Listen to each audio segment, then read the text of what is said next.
நம்ம அப்போவே மாவு அரைச்சி செய்ய போகிறோம். இவ்வளோ சூப்பராக இருக்குது பாருங்கள் இட்லி. இது எடிட்டிங்லாம் கிடையாது, நீங்களும் ட்ரை பண்ணி பாருங்கள், சூப்பராக இருக்கும்.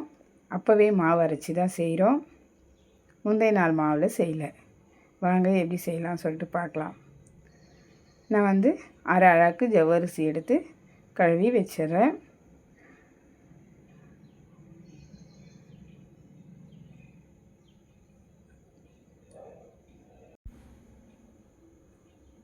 அடுத்ததாக அவல் ஒரு அழாக்கு எடுத்துட்டேன். எடுத்து கழுவி தண்ணி வடித்து வச்சுருக்கேன். 1.5 அழாக்கு நொய் எடுத்திருக்கேன்.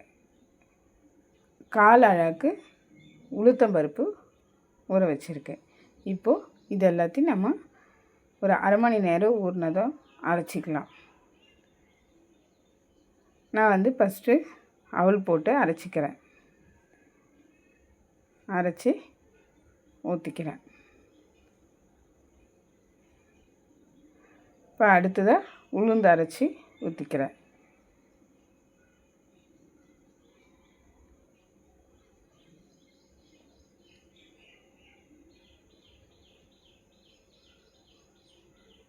இப்போ அரிசி அரைச்சி ஊற்றிக்கணும். அதாவது நொய் ஊற வச்சு இல்லைங்களா, அப்போது நொய் போட்டு அரைச்சிக்கினேன். இப்போ அடுத்ததாக வந்து நொய் கொஞ்சம் இருந்தது, ஜவ்வரிசி கொஞ்சம், ரெண்டும் சேர்த்து ஒரு ஜாரை அரைச்சி ஊற்றிக்கணும். அவ்வளோதாங்களே. இப்போது எவ்வளோ கம்மியாக இருக்குது பாருங்கள் மாவு. 4 மணி நேரத்துக்கெல்லாம் இது நல்லா புளிச்சு வந்துடுது. நான் வந்து ஒரு 12 மணி அளவில் இப்போ பாருங்கள் எப்படி புளிச்சிடுச்சு பாருங்கள்.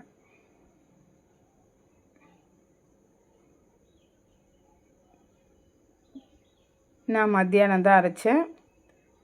4 மணிக்கெல்லாம் நல்லா புளிச்சிடுச்சு இது போல். இப்போது நான் எடுத்து ஃப்ரிட்ஜில் வச்சிடுறேன்.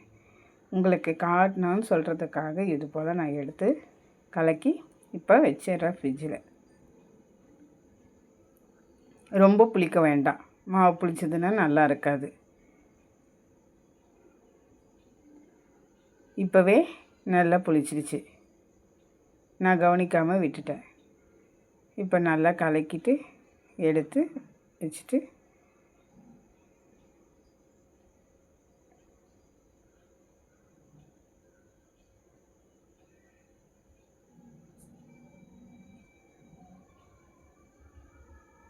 இப்போ நான் ஃப்ரிட்ஜிலேருந்து எடுத்துட்டேன்.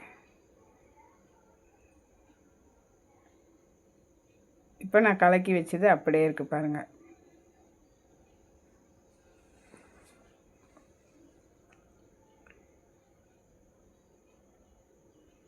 இப்போ தான் நான் உப்பு சேர்க்குறேன்.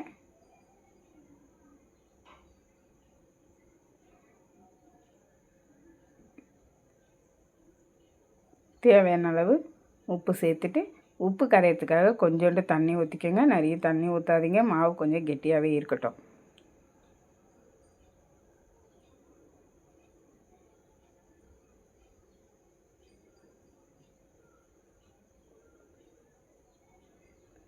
இப்போ உப்பு கரையிறதுக்காக நல்லா கலக்கிக்கலாம்.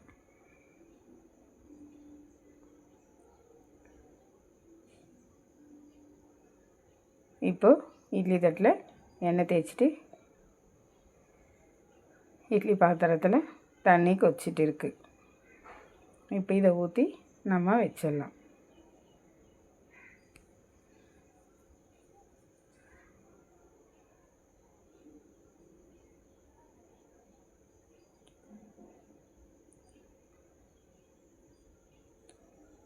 நான் அரிசியில் கொஞ்சம் வெந்தயம் போட்டுக்கினேன், நீங்களும் போட்டுக்கோங்க. 1 ஸ்பூன் அளவு வெந்தயம் சேர்த்துக்கோங்க.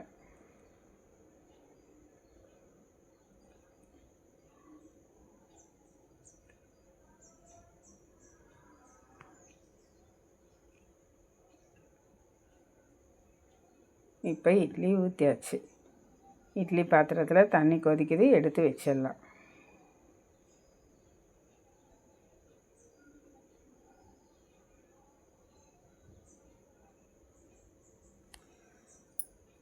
இது போல் ஊற்றி வச்சுட்டு தண்ணி கொதிச்ச அப்புறம் வச்சிங்கன்னா 10லேருந்து 15 நிமிஷம் வெந்ததுன்னா போதும். நான் 10 நிமிஷம் தான் வேக விட்டேன்.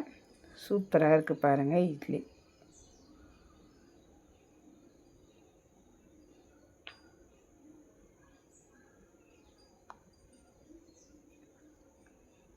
நான் இது மிக்சியிலே தான் அரைச்சேன்.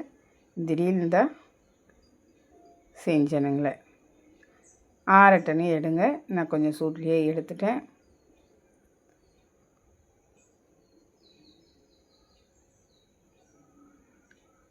இவ்வளோ சூப்பராக வந்திருக்கு பாருங்கள். சாம்பாரில் போட்டு எடுத்திங்கன்னா அப்படியே சாம்பார் இழுக்குது பாருங்கள். பாருங்கள், உங்களுக்கே நல்லா தெரியும். நீங்கள் ஒரு முறை ட்ரை பண்ணி பாருங்கள். எப்படி பேசுது பாருங்கள். மல்லிப்பூ இட்லி மாதிரி எப்படி இருக்குது பாருங்கள். இந்த வீடியோ உங்களுக்கு பிடிச்சிருந்ததுன்னா சப்ஸ்கிரைப் பண்ணுங்கள், லைக் பண்ணுங்கள், செஞ்சு பார்த்துட்டு கமெண்ட் பண்ணுங்கள். டேஸ்ட்டும் அம்புட்டு டேஸ்ட்டு.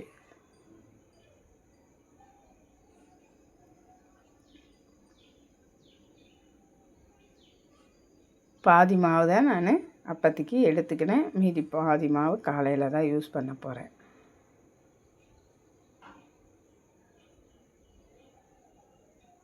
புட்டு புட்டு தொட்டு தொட்டு சாப்பிட்டுனே இருக்கலாம். எவ்வளோ இருந்தாலும் காலியாகும். ட்ரை பண்ணி பாருங்கள்.